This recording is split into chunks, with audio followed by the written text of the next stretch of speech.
Hey everyone, before we get into the video, just a quick shout out to my friend Matthew Rhodes. He's got his book out, Virtual Requiem.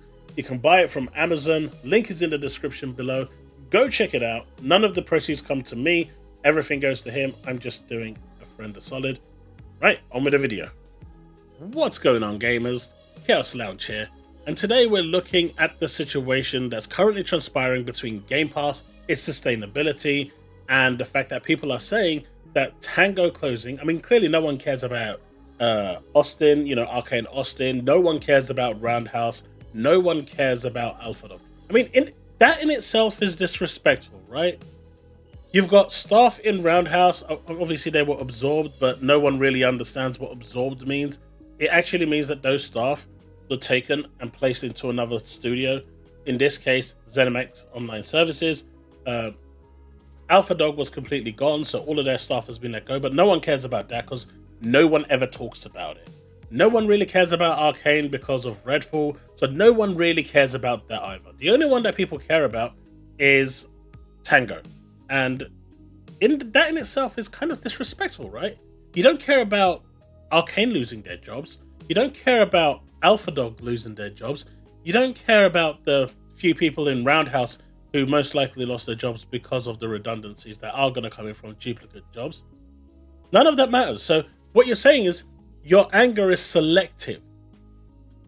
So that in itself already completely just destroys your whole credibility on this case. But let's continue on this, right? Tango closing has other issues. With Nakamura and Ikumi leaving, they are the masterminds behind the evil within. They are the brains behind it. You literally took the brains out of the company and left the corpse to walk around. And that's what was left in that company. When you take the brains, the masterminds behind the games that you love, Evil Within and Hi-Fi Rush, they left. The people that created the concept, the idea, the story, the characters, they left. They're gone. What you're left with is the people that actually build the game. Now, them losing their jobs is also a bad thing. Like I said, when it comes to anyone losing their jobs, it's not good.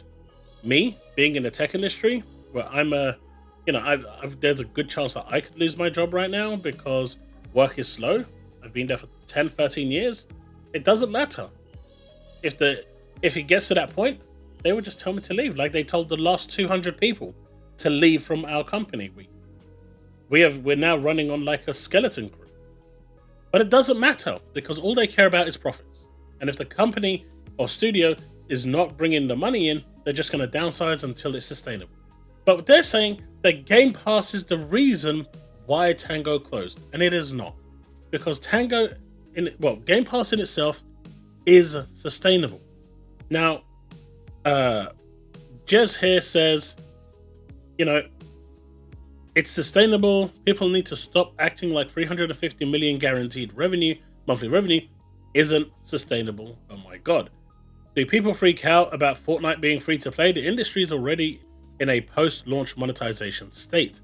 I don't know why this whole episode was used to FUD Xbox Game Pass. Now, obviously there's a little debate going on there, and I said they have repeatedly said Game Pass costs 1 billion to run. That's paid off in 2-3 months based on the 350 to 400 million per month. Now, I put this bracket here because I think Jez's numbers are slightly off, and they were off, in fact. And I said the rest is profit, right? Obviously, the game father is going to come in instantly. Where are you getting this info from? Where are the drugs? I need them because I want to rage, right? And so I decided to break it down to him in layman terms. I said the 70 billion is a different cost. That's not a Game Pass issue. That's a Microsoft issue. Microsoft is the one that paid for that for Xbox's benefit, and they wanted to see that return. That's got nothing to do with Game Pass, right? Nothing to do with Game Pass. Now, if when Call of Duty arrives, they say, right, we're going to add an extra 500 million in terms of cost onto Game Pass, Game Pass would still be profitable. And this is where it gets interesting. The question here was, is Game Pass sustainable as its own thing? The answer is yes, because doing simple maths really helps. So if we work this out based on Jez's numbers, 350 million by 12 months, that's actually 4.2 billion, right? Now, if we did it based on my 400 million per month, that is 4.8 million. Now, I'm basing this off of the 34 million Game Pass subs at a medium of $11. Now, obviously, some people are going to be on the $10 Game Pass. Some people are going to be on the Game Pass Gold, Game Pass Ultimate. Some people are going to be on the Game Pass Ultimate. Some people are going to be on the PC Game Pass. So an $11 medium I thought was just about right. Now, that's 4.8 billion. Now, if there's more people on Game Pass Ultimate, this 4.8 is going to go up quite a bit. But I'm being conservative here. Now, I also haven't included the 10 million Game Pass core players, because that's really not a number that influences Game Pass. That's basically Xbox Live. And those numbers don't really attribute to the growth of Game Pass. If we were talking about those figures, this 34 million would pretty much be 45 million. But just like Sarah Bond said during the business update, 34 million players will have access to Diablo, which means it's not including the 10-11 million that is on Game Pass Core. I mean, it's pretty basic information. I know Tom Warren decided that he's going to go get that response. And if you read the response that the Microsoft PR said, Tom pretty much just twisted it into his own words. Well, he took it, interpreted it in his own way, and then decided to report on it. But if you just read what she said there are 34 million Game Pass subscribers. Game Pass Core is different. It's a different entity. It's a different beast. She did then additionally add, Game Pass Core members are exempt. That wasn't part of the 34 million. And the way I read it, and the way normal people would read that, is that 10 million is separate. So I'm going to keep that away. But even so, the actual value of that 10 million, if everyone is paying for it in one lump sum at $60, £60, I know there's tax in the US as well, but let's just keep it simple, is around 600 million. So we're actually looking quite a bit of money there, right? So we're looking at 4.8 billion. It's actually 4.88. But anyway. So we continue along here. So it's higher, but Core shouldn't be included in this as it's a separate beast. If I don't exclude it, you will most likely tell me, so let's skip that point. So you are still getting money, 9 million subs more. Last time I checked, even based on old figures, all numbers in billions, 4.2. And this is the thing here, right, chat? I need people to... I'm hoping basic maths is something we all get, right? Because clearly these ponies do not. But 4.2 million minus 1 billion leaves you with 3.2 billion. Now, if the cost of the actual overall Game Pass is 1 billion, that means after you've paid your costs, so your revenue is 4.2 billion. Your costs to run Game Pass is 1 billion. When you have your revenue minus your costs, you're left with net profit. So net profit here is 3.2 billion. Now, if we're doing it from the numbers that I used, the 400 million, you got 4.8 billion as total revenue. You got 1 billion as cost. You're left with 3.8 net profit billion dollars. Now, I even went further and said, let's say it goes up to 2 billion, because I was thinking Call of Duty, right? They're going to have to subsidize that cost, because at the end of the day, people might not be buying it. So if seeing as it is going into Game Pass, that's going to add like a bit of cost onto the upkeep of Game Pass. Even though it's not actually adding anything financial, it's going to see a loss in potential sales, but we're going to see that in Game Pass.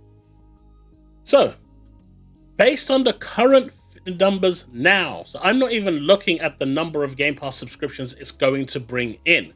This is just looking at what it potentially could do and taking those potential factors in to the current numbers we have now. So we've got 4.2 billion minus 2 billion. It leaves you with 2.2 billion net profit.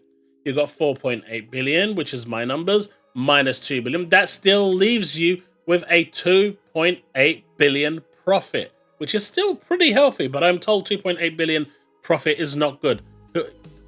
People are crazy. Now, these are obviously my links. I'll leave this tweet in the description below for people to see. There is nothing here saying that Game Pass is not sustainable. Obviously now, people are saying that the articles that have posted this information are completely false and they're lying. Apparently, IGN is now liars, Eurogamer is liars, Metro is liars, Tech Radar is liars, GameSpot is liars. You know, every single one, Game Rant, everyone are liars because it doesn't suit their narrative. It doesn't go with the narrative that they set because Tango was closed down. No one cares about Arcane Austin, of course. No one cares about Alpha Dog. No one cares about Roundhouse. Poor guys. No one cares about those. They can just piss off. I mean, this is the state of the of the community right now out there. It's all fake outrage. And here's the best part, right?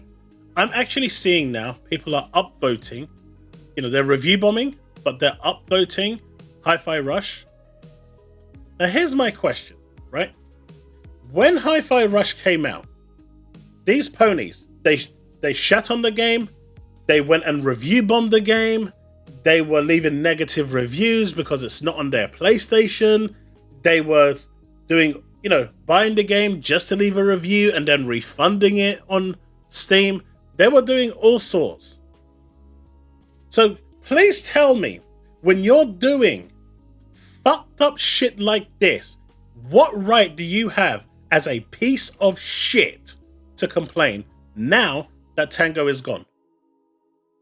People are blaming Microsoft, and then, you know, I still think it came from top level, but whatever it came from, if you do not think for a split second that the community had a part to play in this, you are sorely mistaken. You see all these idiots review bombing Starfield, and if Starfield didn't sell the way it did phenomenally, it may have been in the same boat, but thank God it did. But on PC, it didn't sell that great. On PlayStation, no one bought it. And on Xbox, the majority of the players from that 4 million, 5 million were on Game Pass. You're paying for it by a subscription, but it's not selling games. But that is all subsidized within that cost of that $1 billion or 1.5 billion or even mystical 2 billion that I'm talking about.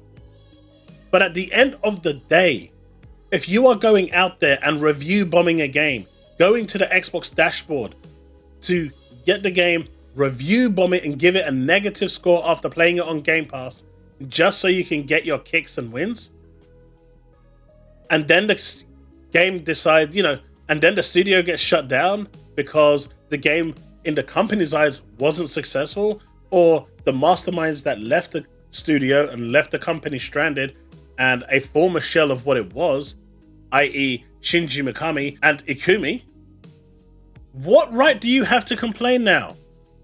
Don't go out there and start upvoting a game after the studio's gone. You should be doing that shit when it comes out. But your console warring ways, your pathetic ways, are part of the reason why this shit has happened. You need to take responsibility for your actions. So don't start crying that Tango is closed. Don't start crying about Redfall developer Arcane Austin being closed. Even after the game was fixed, and it is fixed, right now that game is fixed. You guys made every attempt and effort to make sure that that game got shat on, destroyed, ridiculed, just like you did for Forspoken, which is a good game. But you made sure you shut down that studio by making sure no one went out and bought it. Because guess what? Perception, word of mouth, is a great tool. So the next time you want to go and review bomb a game, the next time you want to go and badmouth a game for the sole reason that it isn't on your platform of choice, think again. And don't come crying to social media the next time it does happen, because you, my friends, are the problem. Everyone that played it on Xbox, they either liked it or it wasn't for them. They didn't go out review bombing it. On PC, they didn't go out review bombing it. But you ponies, you made it your life's ambition to make sure that this shit happened. And now that it has come to transpire, you're trying to blame it on Game Pass? You're trying to blame it on Phil? You're trying to blame it on anyone else? How about looking in the mirror and taking some responsibility and looking at the actions you did to make this happen? That's my thoughts on this, folks. You let me know what you think in the comment section below. You may agree with me, you may not agree with me. It's up to you, but I'd love to have that discussion in the comment section below and hear your thoughts. Because at the end of the day, actions have consequences.